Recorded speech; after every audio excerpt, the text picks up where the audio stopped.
Hello friends, welcome to Vinod's English. The Hindu based vocab അടുത്ത വീഡിയോയിലേക്ക് നമുക്ക് move ചെയ്യാം. So without wasting any time, let's go and start with the first word. ഇന്നത്തെ first word എന്ന് പറയുന്നത് stone would ആണ്. Stone would എന്ന് പറഞ്ഞാൽ വേറെ ഒന്നുമില്ല, ഏതെങ്കിലും ഒരു കാര്യത്തിനെ മനഃപൂർവ്വം തടസ്സപ്പെടുത്തുകയാണ്, ജനറലി അതിൻ്റെ പ്രോഗ്രസ് ഡിലേ ചെയ്യാൻ വേണ്ടി. ഓക്കെ, അതിനെ കോപ്പറേറ്റ് ചെയ്യാൻ റിഫ്യൂസ് ചെയ്യാണ്. ഓക്കെ, സപ്പോസ് ഇപ്പോൾ ഏതെങ്കിലും ഡെവലപ്മെൻറ്റ് പ്രോജക്റ്റ് നടക്കുകയാണ്, എന്നിട്ട് അവിടുത്തെ ആൾക്കാർ അല്ലെങ്കിൽ ആരെങ്കിലും അവിടെ ആ ഗവൺമെൻറ്റായിട്ടോ അതോറിറ്റീസായിട്ടോ കോപ്പറേറ്റ് ചെയ്യാൻ റിഫ്യൂസ് ചെയ്യാണ്. അതിൻ്റെ ഉദ്ദേശം എന്ന് പറഞ്ഞാൽ എങ്ങനെയെങ്കിലും ആ പ്രോഗ്രസ്സിനെ തടസ്സപ്പെടുത്തുക. അങ്ങനത്തെ ഒരു സിറ്റുവേഷനാണ് സ്റ്റോൺ വാൾഡ് എന്ന് പറയുന്നത്. ഓക്കെ, ജനറലി ഒരു പ്രോഗ്രസ്സിനെ ബ്ലോക്ക് ചെയ്യാൻ വേണ്ടി ചെയ്യുന്ന ലാക്ക് ഓഫ് കോപ്പറേഷനാണ് നമ്മളെന്ത് പറയുന്നത്, സ്റ്റോൺ വാൾഡ് എന്ന് പറയുന്നത്. So the witness stone walled during questioning, refusing to answer any of the investigators question. So investigator ചോദ്യങ്ങൾ ചോദിച്ചുകൊണ്ടിരുന്നപ്പോൾ വിറ്റ്നസ് എന്ത് ചെയ്ത്, സ്റ്റോൺ വാൾ ചെയ്തു. എന്ന് വെച്ചാൽ കോപ്പറേറ്റ് ചെയ്യാതിരുന്നു.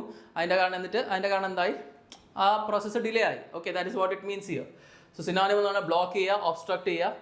ആന്റോണിം എന്ന് പറഞ്ഞാൽ കോപ്പറേറ്റ് ചെയ്യുക അല്ലെങ്കിൽ അസിസ്റ്റ് ചെയ്യുക. Okay, let's see the next word. അടുത്ത വേർഡ് എന്ന് പറഞ്ഞാൽ ഒബ്ലിഗേഷൻ ആണ്.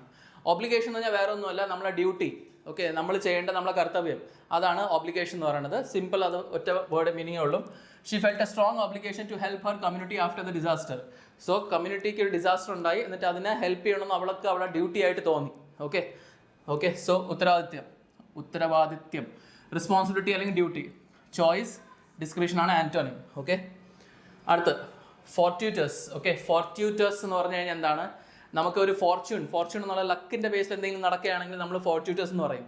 Something which happens by chance or luck is what we mean by fortuitous. Fortune ആ ഒരു അർത്ഥം തന്നെയാണ്. So it was fortuitous coincidence that they met at the airport just before the flight. So ഇതൊരു luck by chance അല്ലെങ്കിൽ ഒരു by chance coincidence ആയിരുന്നു. That ഫ്ലൈറ്റിന് തൊട്ട് മുമ്പ് അവർ എന്ത് ചെയ്തു, എയർപോർട്ടിൽ മീറ്റ് ചെയ്തു. ഓക്കെ, സോ ഒരു ലക്കായിരുന്നു. So lucky or serendipitous. Okay, lucky or serendipitous. Okay, പിന്നെ ആന്റോണിം എന്ന് പറയുന്നത് intentional or deliberate. Serendipitous. Yeah, let's see the next word.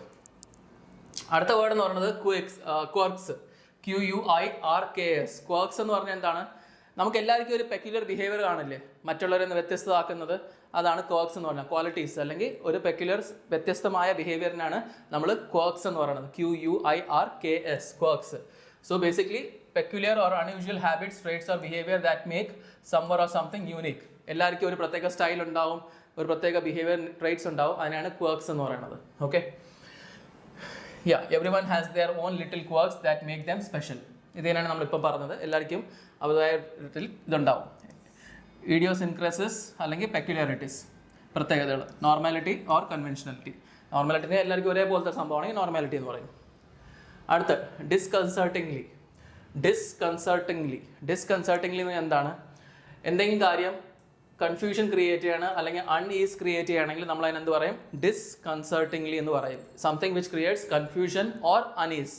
Okay, ബുദ്ധിമുട്ട് ക്രിയേറ്റ് ചെയ്യണം അല്ലെങ്കിൽ കൺഫ്യൂഷൻ ക്രിയേറ്റ് ചെയ്യുന്ന കാര്യത്തെ നമ്മൾ എന്ത് പറയും, ഡിസ്കൺസർട്ടിംഗ്ലി എന്ന് പറയും. So the news arrived disconcertingly late, leaving everyone anxious about the outcome. So news വളരെയധികം ലേറ്റായി. ഡിസ്കൺസർട്ടിംഗ്ലി ലേറ്റ് എന്ന് പറഞ്ഞാൽ ആ ന്യൂസ് വരേണ്ട സമയത്തെക്കാളും ഒത്തിരി ലേറ്റായി. അപ്പോൾ എന്തോ പ്രശ്നം ഉണ്ടെന്ന് എല്ലാവർക്കും തോന്നി തുടങ്ങി, ഒരു കൺഫ്യൂഷൻ ക്രിയേറ്റ് ആയി എല്ലാവരുടെ മനസ്സിൽ. That is what is happened in this particular statement. So synonym എന്ന് പറയുന്നത് അൺസെറ്റിലിംഗ് അല്ലെങ്കിൽ ഡിസ്റ്റർബിംഗ്ലി. ആന്റോണിം എന്ന് പറയുന്നത് comfortingly or reassuringly. Okay, so yeah, so ഇന്നത്തെ വീഡിയോയിൽ ഇത്ര തന്നെയാണ്. ഇന്ന് അടുത്ത വീഡിയോയിൽ നമുക്ക് കാണാം. Till then, please make sure practice and practice. Thank you all of you. Have a great day. Bye bye.